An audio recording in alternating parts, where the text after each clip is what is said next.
Kenapa perlu jadi yang biasa-biasa jika sebenarnya kita mampu jadi yang luar biasa? Okey, cikgu memang pegang benda tu.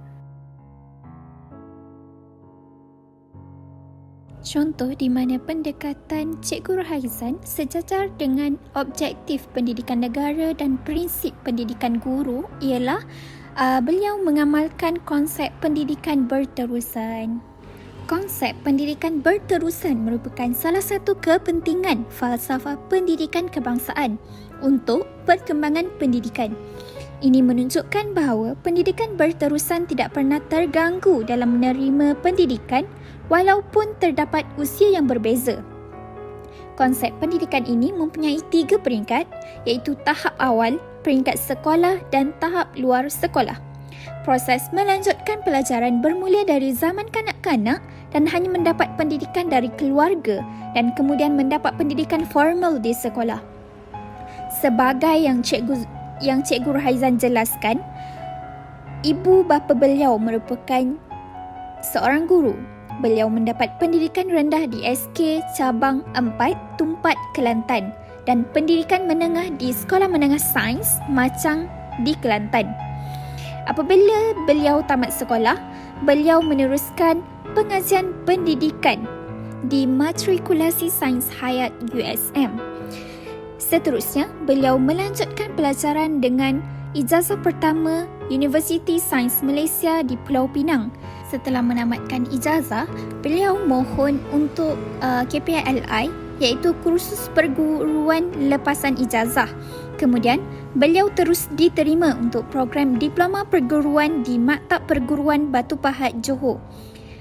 2003 adalah penempatan pertama beliau sesudah graduasi. Buktinya, dalam falsafah pendidikan kebangsaan, FPK menekankan konsep pendidikan berterusan dalam penyataan. Konsep ini juga termasuk dalam pelaksanaan pendidikan menurut falsafah pendidikan kebangsaan. Proses pendidikan berterusan bertujuan untuk membantu individu menyesuaikan diri dengan pelbagai perubahan. Ini juga membuktikan bahawa perkembangan pendidikan di Malaysia menurut falsafah pendidikan kebangsaan sangat luas dan konsep pendidikan berterusan sangat penting dalam memastikan semua rakyat Malaysia menerima pendidikan walaupun berbeza generasi. Kesimpulannya, falsafah pendidikan kebangsaan adalah penting dalam perkembangan pendidikan di Malaysia kerana setiap struktur dan bentuk yang telah diterbitkan secara kritis oleh kerajaan dapat menjadikan negara Malaysia maju dalam sistem pendidikan dan selaras dengan negara-negara. Pendidikan yang diterima dan diajar oleh guru dapat melahirkan pelajar yang berkualiti dan menjadi insan yang seimbang dan harmoni dari segi intelek, semangat, emosi dan jasmani dalam mencapai visi dan misi falsafah pendidikan kebangsaan. Berdasarkan sesi temubual tersebut, dapatlah saya rumuskan bahawa aspirasi yang menjadi pegangan Cikgu Rahaizan ialah nak jadi yang terbaik dalam semua bidang yang beliau ceburi dan beliau mempunyai prinsip hidup iaitu kenapa perlu jadi biasa-biasa jika kita sebenarnya boleh jadi luar biasa. Aspirasi ini dapat dikaitkan dalam falsafah pendidikan kebangsaan iaitu dapat mewujudkan pendidikan yang berkualiti. Hal ini dikatakan demikian kerana falsafah pendidikan kebangsaan biasanya menekankan kepentingan pendidikan yang berkualiti sebagai alat untuk membangun negara yang maju dan adil. Guru yang bercita-cita untuk menjadi yang terbaik akan berusaha memberikan pendidikan yang berkualiti kepada pelajar mereka sejajar dengan visi ini. Selain itu, aspirasi ini berkaitan dengan falsafah pendidikan guru iaitu seorang guru perlu mempunyai pekerti mulia seperti Cikgu Rahaizan mempunyai sifat yang baik iaitu bertanggungjawab menggalas tugasnya sebagai seorang guru yang mencuba menjadi yang terbaik. Okey, yang seterusnya ialah berdasarkan temubual ini, saya dapat simpulkan bahawa persekitaran kehidupan seseorang memainkan peranan penting dalam membentuk diri seseorang. perkara ini dapat dibuktikan dengan peristiwa yang menginspirasikan Cikgu Raizan sehingga ke tahap bergelar menjadi seorang guru cemerlang ialah mak dan ayah cikgu merupakan guru dan beliau menjadikan kemajuan kerjaya mak dan ayah beliau sebagai pembakar semangat untuk terus ke hadapan. Selain itu, Cikgu Raizan merupakan anak sulung dan beliau ingin menjadikan dirinya sebagai contoh yang terbaik kepada adik-adiknya. Ini merupakan butiran-butiran pengalaman kerjaya yang dilalui dan anugerah yang diterima oleh Cikgu Raizan sehingga mendapat gelaran guru cemerlang. Kesimpulan yang dapat saya berikan dalam konteks ini ialah Cikgu Raizan mempunyai pengalaman pengajaran yang luas. Dapat kita lihat bahawa Cikgu Raizan telah mengajar dalam pelbagai konteks seperti di kawasan bandar, kampung atau pelbagai peringkat umum pelajar. Oleh itu, beliau mungkin telah mengalami pelbagai cabaran dan memahami keperluan pelajar dari latar belakang yang berbeza sesuai dengan prinsip kesatuan dalam falsafah pendidikan kebangsaan. Oleh itu, sangat wajar Cikgu Raizan mendapat gelaran sebagai guru cemerlang. Baiklah, seterusnya saya akan memperincikan lagi tentang apakah asas kepimpinan yang diamalkan oleh Cikgu Raizan sehingga ia mampu digelarkan sebagai guru cemerlang biologi. Baiklah, saya suka akan moto yang dipegang oleh Cikgu Raizan itu sendiri, iaitu ia boleh dipimpin untuk memimpin. Baiklah, asas kepimpinan yang pertama yang diamalkan oleh Cikgu Raizan ialah menerima teguran dengan hati yang terbuka. Hal ini boleh dilakukan dengan sentiasa berfikiran terbuka dan sentiasa menganggap setiap teguran itu merupakan peluang untuk membaiki diri ke arah kecermerlangan dan kemenjadian sebagai pemimpin untuk memimpin anak didik di sekolah. Hal ini betullah jika kita lihat sendiri. Sifat kepimpinan ini perlu wujud dalam diri setiap guru untuk memimpin anak-anak didik di sekolah. Baiklah, yang kedua, asas kepimpinan yang dipegang oleh Cikgu Raizan iaitu sentiasa berfikiran positif. Hal ini juga boleh dilakukan dengan sentiasa melihat sesuatu perkara yang terjadi dari sudut pandang yang positif. Walau bagaimanapun, kita mestilah mengelakkan diri dari sikap toxic positivity. Apakah itu toxic positivity? Toxic positivity ini di mana berfikiran positif sehingga mengabaikan perasaan lain. Contohnya, kita mempunyai perasaan letih, sedih, gembira tapi kita tak meraihkan. Contoh kita perlu meraihkan, contoh perasaan letih, kita perlu rehat. Itu bermakna kita telah meraihkan perkara tersebut. Baiklah, apakah perkaitan antara falsafah pendidikan kebangsaan dan falsafah pendidikan guru berkenaan asas yang diamalkan oleh Cikgu Raizan ini? Terdapat 3 kaitan dengan FPK dan FPG, iaitu yang pertama, berkomited menegakkan aspirasi negara. Betullah, dia dapat menerima teguran dengan hati yang terbuka untuk menegakkan aspirasi negara. Yang kedua, perwatakan yang mulia, di mana dia mempunyai perwatakan yang mulia kerana ia sentiasa berfikiran positif dan sentiasa suka memaafkan orang, tidak mengambil hati dengan apa yang ditegur orang. Okey, yang ketiga iaitu seimbang dan harmoni. Seimbang dan harmoni, betul lah jika kita dapat lihat seimbang dan harmoni dapat dilihat apabila kita mudah menerima teguran orang, kita akan sentiasa harmoni hidup kita. Baiklah, seterusnya, apakah prinsip inovatif yang digunakan oleh Cikgu Raizan sehingga ia digelar sebagai guru cemerlang biologi? Jom kita terokai bersama. Yang pertama, based learning.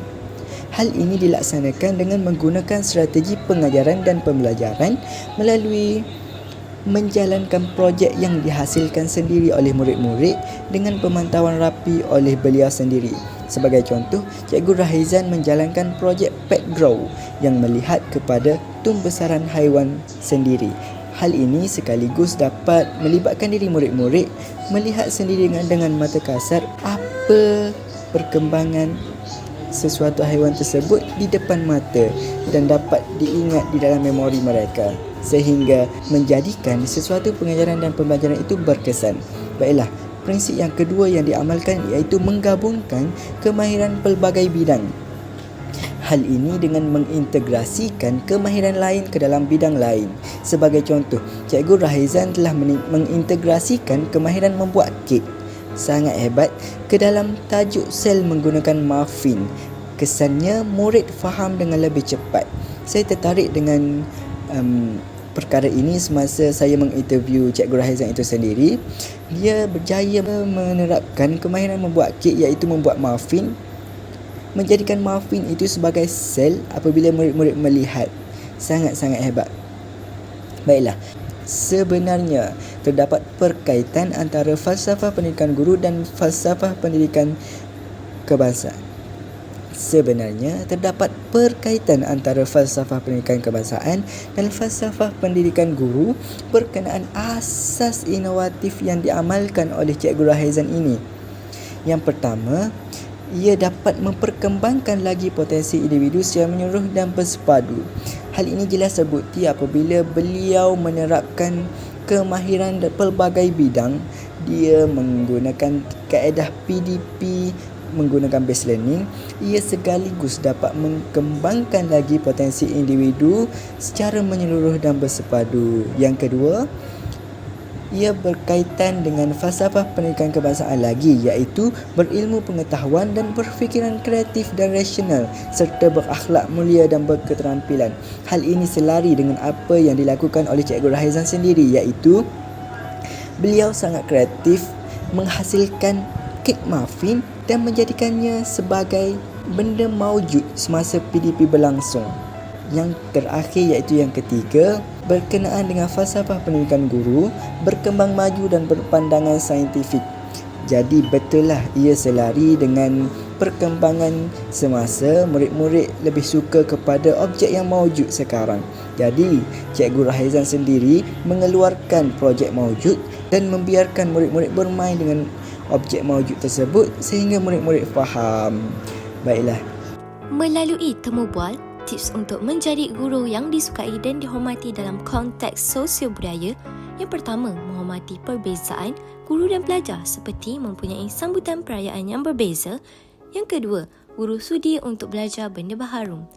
Hubungan antara guru yang sanggup mempelajari tentang perayaan budaya yang berbeza seperti sambutan dari pelbagai bangsa dengan falsafah pendidikan guru dan pendidikan kebangsaan adalah seperti berikut.